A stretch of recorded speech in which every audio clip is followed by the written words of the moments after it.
নমস্কার বন্ধুরা, মাই কুইন্স ব্লগে তোমাদের সবাইকে অনেক অনেক স্বাগতম।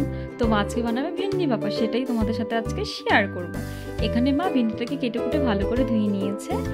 আর যা যা লাগবে এখানে নিয়েছে কাঁচা লঙ্কা, আদা, 1 চা চামচ সর্ষে, 1 চামচ পোস্ত, 1 চামচ ভাজা তিল আর 1 চামচ নুন।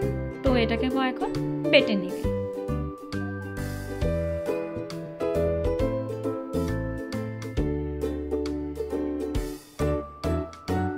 তোমার বাটা কমপ্লিট হয়ে গিয়েছে।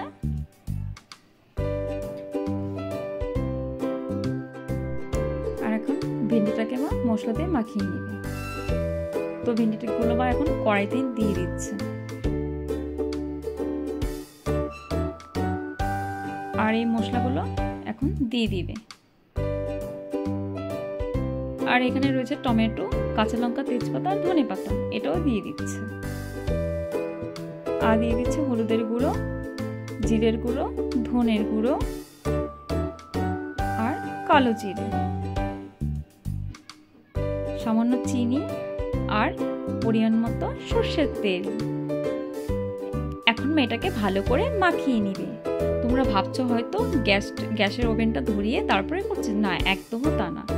আর এখন মা দিয়ে দিচ্ছে জল, একদম সামান্য একটু জল, আর এখন ঢেকে দিচ্ছে।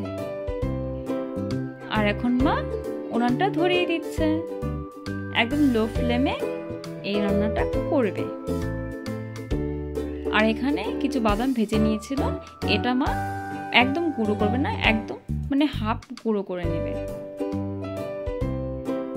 আর এখন মা ঢাকনাটা একটু খুলে দেখবে যে কতটা হয়েছে, আর একটু নেড়েও দেবে।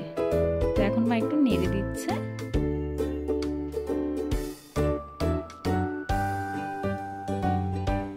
তো এটা আরেকটু হবে, এখনো ভেন্ডিগুলো শক্ত রয়েছে। মা আবার ঢেকে দিচ্ছে 5 মিনিটের জন্য।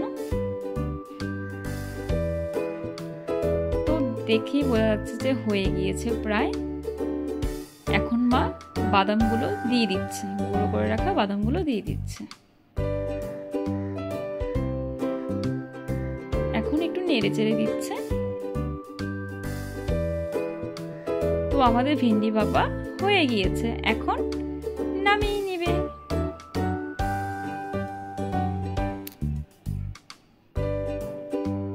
আর হ্যাঁ বন্ধুরা, আজকের রেসিপিটি যদি ভালো লেগে থাকে অবশ্যই লাইক, কমেন্ট অ্যান্ড শেয়ার করো।